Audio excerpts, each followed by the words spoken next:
अगर हम बात करें तुम्हें याद होगा what is crystal lattice. Lattice is the 3 dimensional structure जिसमें particles of a crystals are arranged.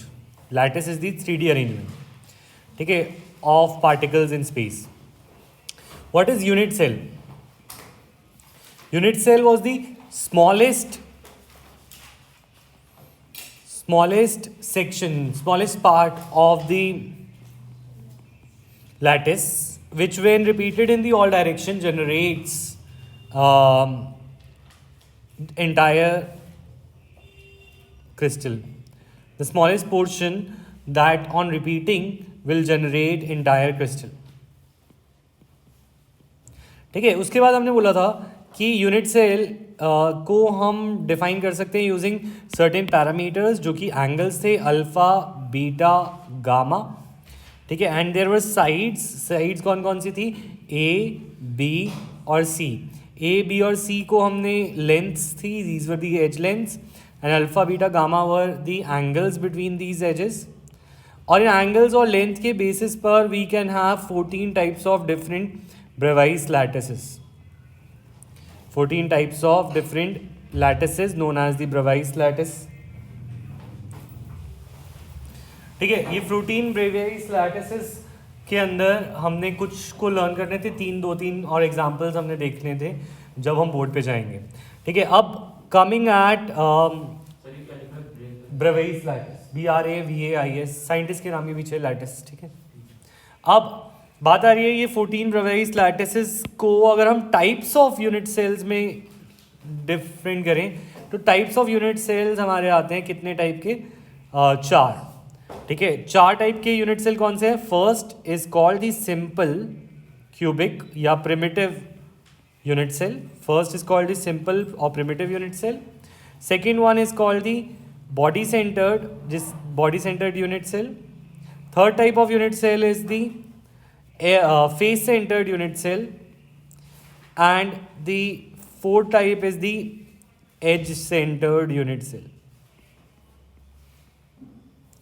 Fourth type is the edge centered unit cell. ठीक है.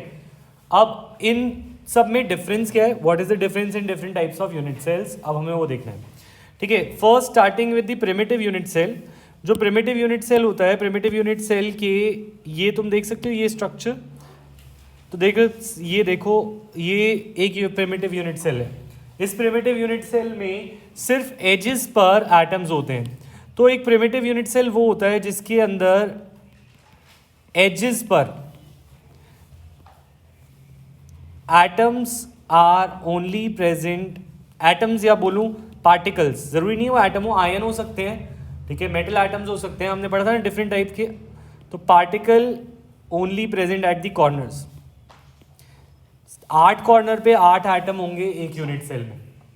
It is called a primitive unit cell. ठीक है. प्रिमिटिव यूनिट सेल क्लियर है सबको? Yes और no? आगे बढ़े. Next type of unit cell is the as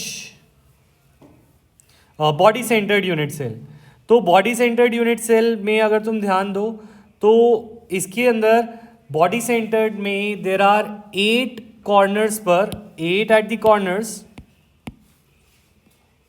8 particles are at the corners, क्योंकि 8 कॉर्नर होते हैं एक क्यूब के. ठीक है. और 1 एट द बॉडी सेंटर. ये कौन सा है? Body centred unit cell. ये कहलाता है बॉडी सेंटर्ड यूनिट सेल. ठीक है. अब बॉडी सेंटर्ड यूनिट सेल से अलग थर्ड टाइप में होता है फेस सेंटर्ड.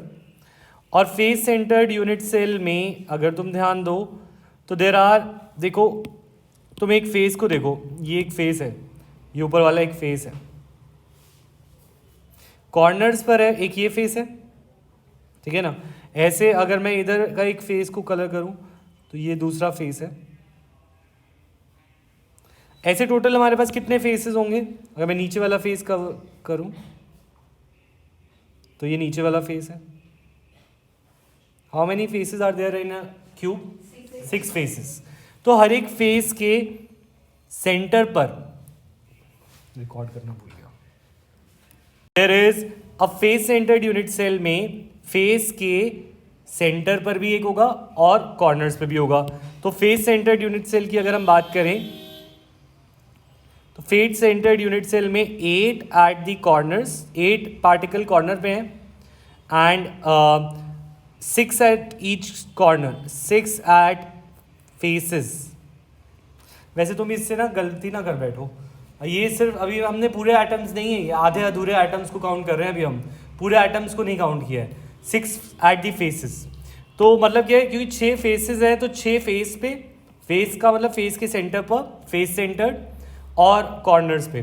तो दीज जो भी एटम्स हम काउंट कर रहे थे यहाँ तक, these are not entire particles, ये एंटायर पार्टिकल्स नहीं है, ये आधे अधूरे पार्टिकल्स हैं। क्यों?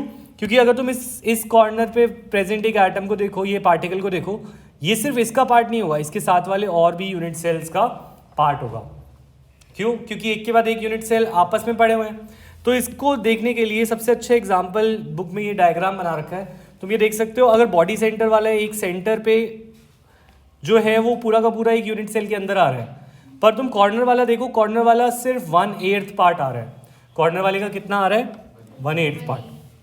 ठीक है, उसी तरीके से यहाँ पे तुम देखो, ये कॉर्नर वाले 1/8 आ रहे हैं और जो फेसेस पे होते हैं ये कितने आते हैं? आधे। तो इसको दिखाने के लिए मैंने एक वीडियो भी बनाई थी, राइट।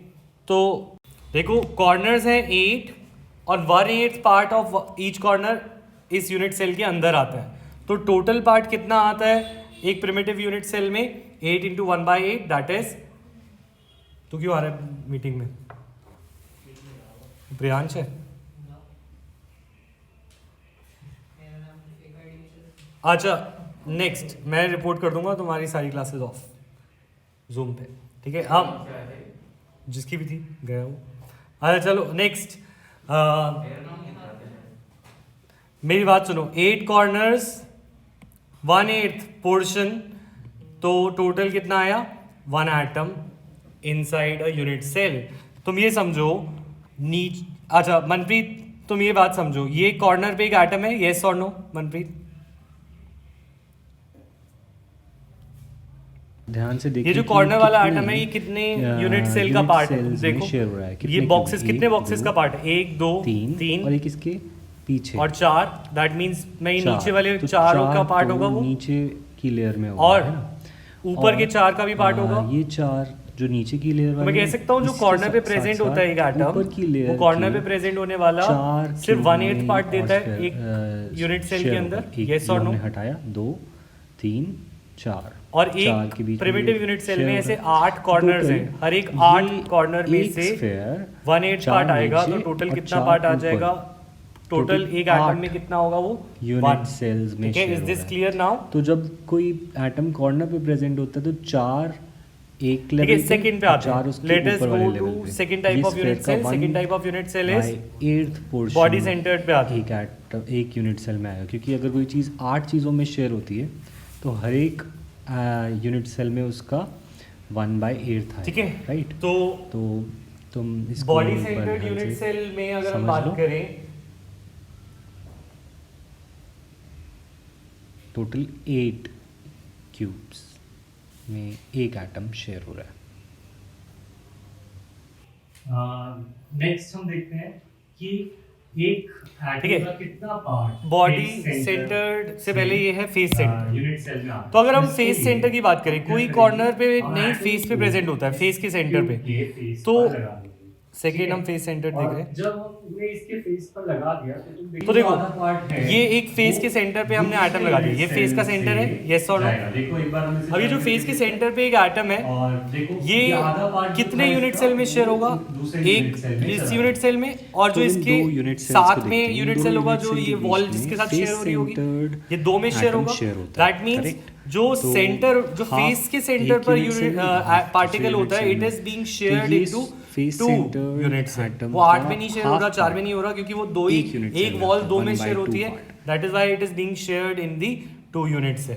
तो अगर मैं बोलूं कितने फेस सेंटर में 8 तो कॉर्नर्स होते हैं और 8 कॉर्नर पे 1/8 होते हैं, तो टोटल एटम कितने होते हैं? 1, ठीक है। और फेस सेंटर पे कितने फेसेस होते हैं? 6 6 फेसेस में से हमने बोला हाफ आता है एक फेस से, तो टोटल कितने आए 3। तो टोटल एटम्स कितने हो गए 3 + 1 4 atoms per unit cell are present in the at the face centres. You tell me face centre वाला केस क्लियर है एवरीवन, यस और नो? तो from the 6 faces we will get half portion, तो total 3 atom आएंगे, तो एक atom यहाँ पे और 3 ये, टोटल कितने हो गए 4 एटम्स। ठीक है, is this clear everyone? Important to understand. तो अब आते हैं बॉडी सेंटर पे। ठीक है, बॉडी सेंटर में अगर मैं बात करूं तो सबसे simple in the body centre हम इसको क्यूब के अंदर डाल देंगे यूनिट सेल, और क्यूब के अंदर हम डाल देंगे टोटल तो एटम कैलकुलेट कर रहे हैं जो एक इसके यूनिट सेल में अंदर आते हैं। सारा तो एक का बॉडी सारा सेंटर वाला atom, पूरा का पूरा atom उस यूनिट क्यूब सेल के चला अंदर ही जाता है। रहता है, That means वो बाहर इसका नहीं कोई भी रहता। part तो जो है इसमें बॉडी क्यूब सेंटर के में कॉर्नर्स पे भी होता है, तो 8 × 1/8, तो अगेन एक एटम तो कॉर्नर से और एक पूरा का पूरा बॉडी सेंटर में, तो टोटल कितने एटम्स होते हैं पर यूनिट सेल इसमें 2 एटम्स पर यूनिट सेल। ठीक है, तो मुझे बताओ ये 3 चीजें क्लियर हैं, यस और नो? ये जो नंबर हमने निकाला है it is called Z value. Z का मतलब है number of atoms per unit cell, number of atoms per unit cell. तो अगर कोई तुमसे पूछे प्रिमिटिव के लिए z की वैल्यू क्या है, तो प्रिमिटिव के लिए z की वैल्यू है 1। अगर हम बॉडी सेंटर्ड यूनिट सेल की बात करें दैट इज BCC, तो BCC में वैल्यू कितनी है 2, और FCC में कितने एटम्स आते हैं एक यूनिट सेल में 4। तो टोटल ये वैल्यू हमें याद रखनी है। ठीक है, एक और यूनिट सेल का टाइप है जो बुक में लिखा हुआ है पर उसके बारे में ज़्यादा एक्सप्लेनेशन नहीं है, that is called the edge centred unit cell. क्या बोलते हैं? Edge centred unit cell. ठीक है, एज सेंटर्ड यूनिट सेल में क्या होता है? इन दी एज सेंटर्ड यूनिट सेल हमारे ये अगर क्रिस्टल लैटिस यूनिट सेल है तो ये जो एज है इसके एजेस पे भी प्रेजेंट होता है। एज का मतलब है साइड्स, तो ऐसे एजेस पर प्रेजेंट हो सकता है। ठीक है, उसके बाद that is end centred unit cell. End centred भी है। एंड सेंटर्ड यूनिट सेल में क्या है? This is not the part, this is the part. ठीक है, एंड सेंटर्ड यूनिट सेल में ऑपोजिट फेसेस पे प्रेजेंट होते हैं।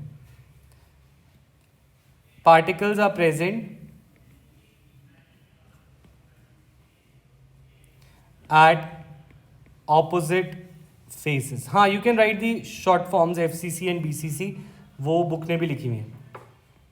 opposite faces, इसका मतलब क्या है कि जो फेस है, एक फेस ऊपर वाला है, छत है तो एक ज़मीन है। छत और ज़मीन जो है वो दोनों ऑपोजिट फेसेस हैं, इन दोनों पे प्रेजेंट हो सकता है, या लेफ्ट वाली वॉल, राइट वाली वॉल, या आगे या पीछे, ऐसे वाली वॉल्स पे एंड्स पे प्रेजेंट हो सकता है, कोई 2 एंड्स पे। ठीक है, तो एंड सेंटर्ड में ऑपोजिट फेसेस आ रहे हैं। Give the significance of lattice point. तो लैटिस पॉइंट होता क्या है? Lattice point is nothing but the particle. Lattice point it represents the particle. हर एक पॉइंट जहाँ पे एक पार्टिकल है उसको हम लैटिस पॉइंट बोलते हैं, that forms the lattice, that forms crystal lattice. मतलब क्या है? अगर NaCl का एक क्रिस्टल है तो उसके अंदर जो हर एक लैटिस पॉइंट है, लैटिस पॉइंट मतलब हर एक कॉर्नर, हर एक पॉइंट, ये पॉइंट पर कोई ना कोई आयन, कोई पार्टिकल प्रेजेंट होगा। तो this is the significance of lattice point. ठीक है, नेम द पैरामीटर्स हम कर चुके हैं। Distinguish between hexagonal and monoclinic and face centred and and centred, ये डेफिनेशंस तो अभी हम NCERT से ही कर लेंगे जो गिवन है, और ये वाला जो है हमें टेबल से मिलेगा जिसमें अल्फा बीटा गामा की यूनिट की वैल्यूज़ है ABC की, कि A = B = C, उसके बेसिस पे हम हेक्सागोनल और मोनोक्लिनिक को डिफरेंशिएट करेंगे। तो ये तुम्हारा आज का होमवर्क है। मैं अभी चेक करूँगा तुम्हारे सामने कि किसने होमवर्क सबमिट किया और किसने नहीं। ठीक है, explain how much portion of an atom is present at the corner, body centred, ये हम कर चुके हैं क्वेश्चन, ठीक है। मूविंग ऑन, पैकिंग इंपॉर्टेंट नहीं है, पैकिंग को बहुत जल्दी से मैं स्किप करूंगा क्योंकि ये कोर्स में पेपर में आती नहीं है, ठीक है। तो पैकिंग का मतलब ये है कि सपोज मैं एक लाइन ड्रॉ करूं, पार्टिकल से एक लाइन ड्रॉ करूं, सो this is called packing in one dimension, क्योंकि सिर्फ लेंथ या ब्रेथ या हाइट कोई भी एक एक्सिस पे हम पैक कर रहे हैं पार्टिकल्स को। अगर मैं इसमें एक और एक्सिस ज्वाइन कर दूं, एक और एक्सिस जोड़ दूं, दैट मीन्स ये इसके साथ लेंथ के साथ साथ अगर सपोज मैं इसमें ब्रेथ भी जोड़ दूं, so this is now packing in the two dimension. अब अगर मैं चाहे जितने भी इसके नीचे ज्वाइन करता जाऊँ वो 2D ही रहेंगे, क्योंकि इसमें सिर्फ दो ही पैरामीटर्स है, एक लेंथ हो गई, एक ब्रेथ होगी, ठीक है। अभी भी थर्ड चीज़ तो आई नहीं, दैट इज हाइट, ठीक है। तो 3 डायमेंशन में पैकिंग कैसे होती है और 2 डायमेंशन में पैकिंग कैसे होती है उसके बारे में हमें जानना है। तो 2 डायमेंशन में 2 तरीके होते हैं पैक करने के। एक तरीका होता है कि हमने ये एक रो बनाई है और जो नेक्स्ट रो है वो बिल्कुल उसके नीचे रख दी जाए ऐसे, ठीक है। इस यूनिट को बोलते हैं, इस पैकिंग को बोलते हैं स्क्वायर क्लोज पैकिंग। ये मैं इतनी जल्दी इसलिए करा रहा हूँ क्योंकि इसके आने के चांसेस बहुत कम है। इसको क्या बोलते हैं? Square close packing in 2D। ये 2D की बात हो रही है, ठीक है। एक और टाइप की पैकिंग होती है 2D में, और वो कैसी होती है? हाँ, उसे बोलते हैं hexagonal close packing. For example ये हमारी एक लेयर थी, ठीक है। इसकी गैप्स के बीच में अगर मैं दूसरी लेयर रख दूं, समथिंग लाइक दिस,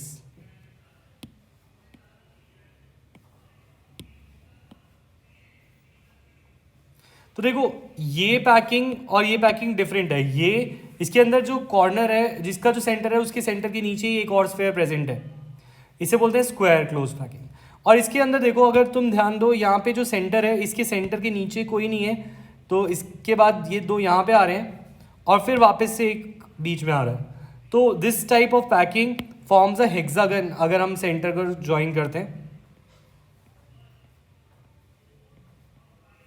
तो इसलिए इस पैकिंग को हम नाम देते हैं हेक्सागोनल क्लोज पैकिंग, ठीक है। ये दो पैकिंग, हेक्सागोनल क्लोज पैकिंग और स्क्वायर क्लोज पैकिंग में कोऑर्डिनेशन नंबर पूछा जा सकता है। What is the coordination of square close packing and hexagonal close packing? तो स्क्वायर क्लोज पैकिंग में एक स्फीयर कितने और स्फीयर के साथ डायरेक्टली टच में होता है? अगर मैं इसके ऊपर एक लेयर और बना दूं, तो अगर तुम ध्यान दो तो ये वाला जो स्फीयर है वो 4 के साथ टच में होता है। तो इसका कोऑर्डिनेशन नंबर क्या है? Coordination number is how many neighbours are there. इसका कोऑर्डिनेशन नंबर इज 4। क्यों? क्योंकि ये 4 के साथ टच में है। ऑन दी अदर हैंड अगर तुम हेक्सागोनल क्लोज पैकिंग में देखो तो ये एक एटम कितने के साथ टच में है? 6। तो coordination number in the HCP is 6, ठीक है, इस डायमेंशन। तो अगर हम बात करें पैकिंग इन 3D, तो उसके अलग अलग टाइप बनते हैं। मतलब क्या है, अब तुम लेंथ के ऊपर, ब्रेथ के ऊपर हाइट भी जोड़ रहे हो, ठीक है। तो अब ये 3D फिगर बनेगी। तो 3D फिगर यूजुअली अगर हम स्फीयर्स को जोड़ते हैं तो क्यूब्स बनते हैं। तो यहाँ पर क्यूब्स जैसे हम ऑलरेडी देख चुके हैं, दैट इज BCC, FCC या सिंपल क्यूबिक, वैसे कुछ। तो पैकिंग इन 3D हमारा डिवाइडेड होगा, 3 टाइप की पैकिंग होती है। एक होती है simple cubic arrangement. Simple cubic जो हम प्रिमिटिव वाला देख चुके हैं ना, वो वही है। प्रिमिटिव वाला जो हमने देखा था कॉर्नर पे होता है। तो सिंपल क्यूबिक में कुछ भी नहीं, क्यूब के अंदर फॉर्मेट होता है, इसकी फिगर बनाने की भी ज़रूरत नहीं है। ये वही है जो हम पहले बना चुके हैं। सिंपल क्यूबिक में एक एटम कितने के साथ अटैच होता है? Anyone knows the coordination of simple cubic?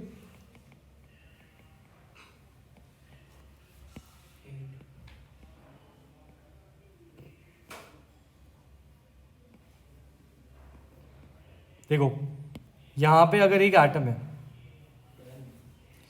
ये जो एटम है ये कितने और एटम के साथ टच में होगा? तो ये टच में होगा एक इसके साथ, एक इसके साथ। मैं इसको अलग कलर से बनाता हूँ। तो ये सेंटर वाला ब्लैक वाला कितनों के साथ, कितने पर्पल वालों के साथ टच में होगा? 1 2 3। देखो यही 3 एजेस है ना जो इसको टच कर सकते हैं। ये वाला तो नहीं कर सकता, ये वाला नहीं कर सकता, ये वाला नहीं कर सकता।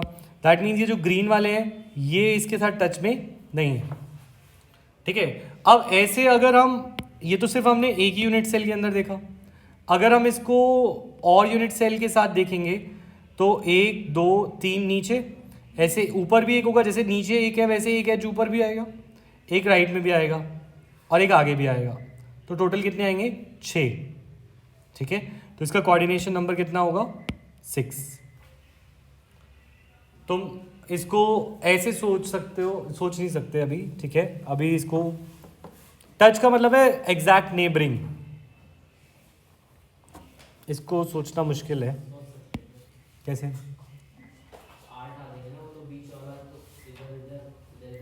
पर वो टच किसके साथ करेगा, वही बात है ना।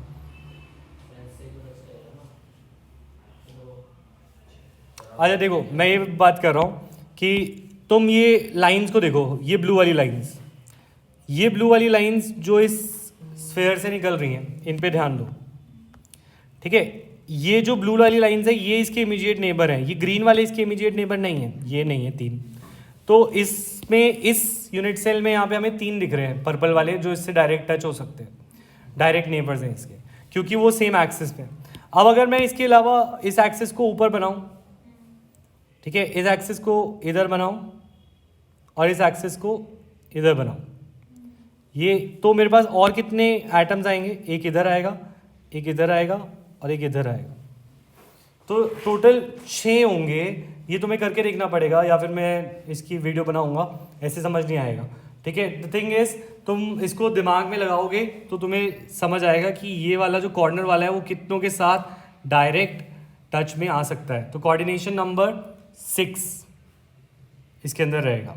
ठीक है, packing in 3D simple cubic हो सकती है, एक होती है hexagonal close packing in 3D HCP, और एक होती है CCP क्यूबिक क्लोज पैकिंग, ये कहलाती है cubic close packing in 3D, और इसे बोलते हैं hexagonal close packing in 3D। ठीक है, इनका कोऑर्डिनेशन नंबर अलग अलग है, इनका कोऑर्डिनेशन नंबर दोनों का सेम है, और ये दोनों का कोऑर्डिनेशन नंबर कितना है 12, और इसका भी कोऑर्डिनेशन नंबर कितना है 12। कैसे है उसको अभी के लिए छोड़ दो, मैं समझा दूंगा बाद में। ठीक है, अभी इसको रहने दो, तुम बस इसको लर्न कर लो। Packing in 3D HCP, CCP और सिंपल क्यूबिक, इनमें से जो 2 टाइप्स हैं दैट इज FCC और ये भी FCC होता है। मतलब ये HCP और CCP दोनों फेस सेंटर्ड यूनिट सेल्स हैं। ठीक है, और जो सिंपल क्यूबिक वाला है that is our primitive unit cell. Unit cell, तो यूनिट सेल की कौन से बनते हैं 3D में, ये हमें लिखना है यहाँ पे। ठीक है, इससे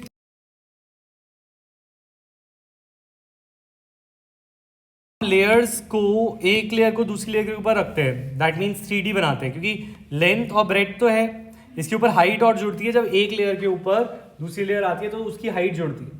तो जब हम 2D से 3D में आते हैं तो कुछ गैप्स छूट जाते हैं, ये गैप्स को हम बोलते हैं voids, and voids are of 2 type, that is tetrahedral void and octahedral void.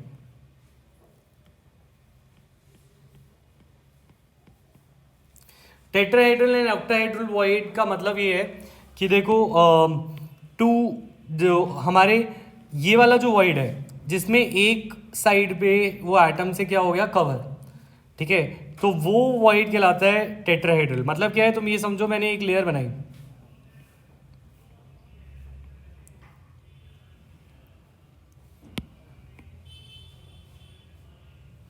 ये एक लेयर बनाई, अब मैंने इस लेयर के ऊपर कुछ लेयर ऐसे रख दी,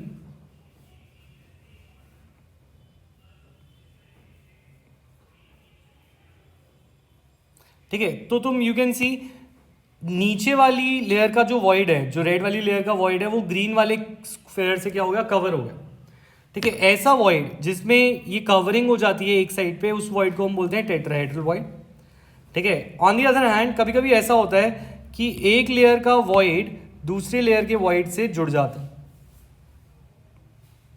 for example you can see इधर, ये देखो, ये जो ऑरेंजिश सा टोन आ रहा है नीचे वाली लेयर है, 1 2 3, और जो ये वाली लेयर है डार्क रेड, ये ऊपर वाली लेयर है, तो तुम देख सकते हो ये वाले वॉइड्स तो कवर हो गए थे ऑरेंज वाली लेयर में, पर ऑरेंज वाली लेयर का ये वॉइड और रेड वाली लेयर का ये वॉइड दोनों एक ही पोजीशन पे आ रहा है। तो ये जो वॉइड बना है इसे हम ऑक्टाहेड्रल वॉइड बोलते हैं। इनका नाम टेट्राहेड्रल और ऑक्टाहेड्रल क्यों है? क्योंकि we know tetrahedral is for 4 and octahedral is for 8। तो इनका वॉइड का नाम ऑक्टाहेड्रल और टेट्राहेड्रल इसलिए है क्योंकि ये जो वॉइड्स होते हैं इनके ना 4 फेस होते हैं, टेट्राहेड्रल स्ट्रक्चर की तरह होता है। और जो ऑक्टाहेड्रल वॉइड होता है उसके 8 फेसेस होते हैं। अब ये तुम फेसेस भी नहीं देख पाओगे जब तक तुम 2D में हो, तो तुम इसको नहीं समझ पाओगे जब तक मैं इस स्फीयर को हाथ में लेके तुम्हें दिखाऊंगा नहीं। तो the thing is tetrahedral void इसलिए बोलते हैं because this void has 4 faces. इसकी कितने फेस हैं? 4। और ऑक्टाहेड्रल वॉइड के कितने फेस होते हैं? It has 8 faces. ठीक है, अभी यहाँ पे it is not possible to show you कि ये फेसेस कैसे बने हैं यहाँ पे, तो यू हैव टू लर्न। पर तुम डायग्राम में लेबल कर सकते हो कि कौन सा ऑक्टाहेड्रल है, कौन सा टेट्राहेड्रल है, येस और no. Yes, you have to skip this from book. जो मैं क्वेश्चन कराऊंगा बस इससे क्वेश्चन आएगा। ठीक है, ये तो क्लियर है ना कि टेट्राहेड्रल और ऑक्टाहेड्रल यहाँ पे कैसे दिखते हैं लेयर्स में? येस और no everyone?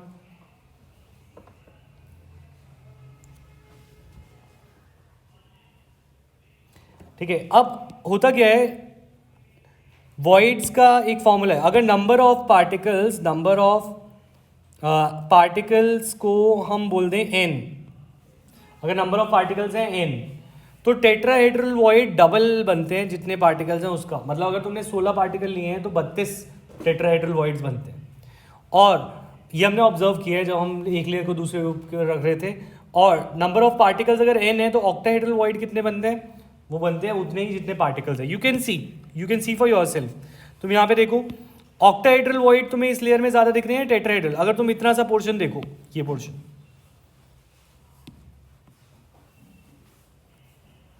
Can you see yourself? देखो कितने ऑक्टाहेड्रल वॉइड हैं? 1 2 3 4 5 6। और 6 अगर ऑक्टाहेड्रल वॉइड है तो टेट्राहेड्रल वॉइड इसमें कितने आ रहे हैं? 12 आ रहे हैं। तो ऑक्टाहेड्रल वॉइड्स n बनते हैं तो टेट्राहेड्रल डबल बनते हैं।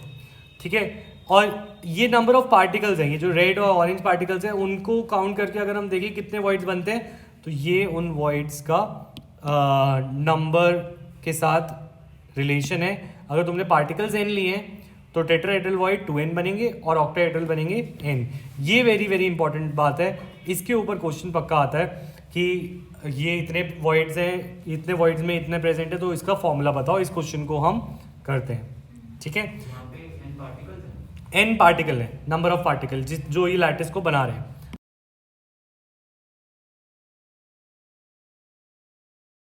क्वेश्चन कैसा आएगा?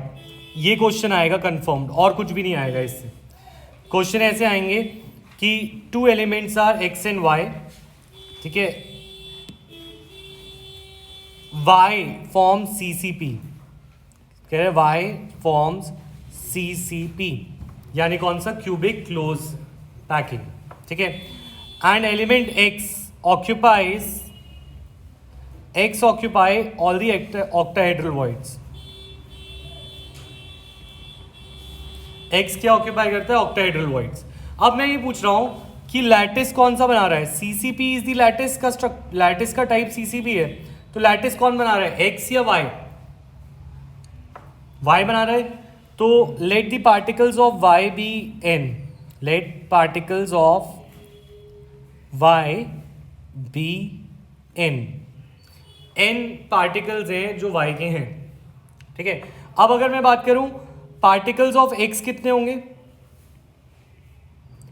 Particle of x will be equal to octahedral void. तो ऑक्टाहेड्रल वॉइड कितने होते हैं? n। तो कहना है say x is to y के पार्टिकल की रेशियो क्या है?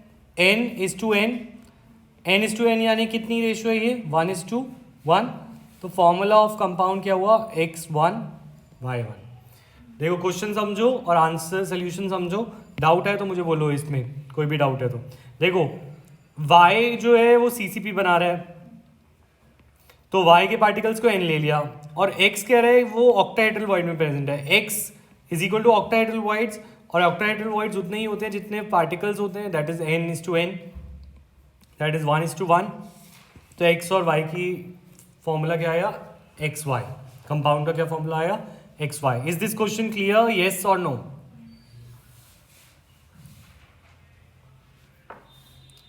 ठीक है,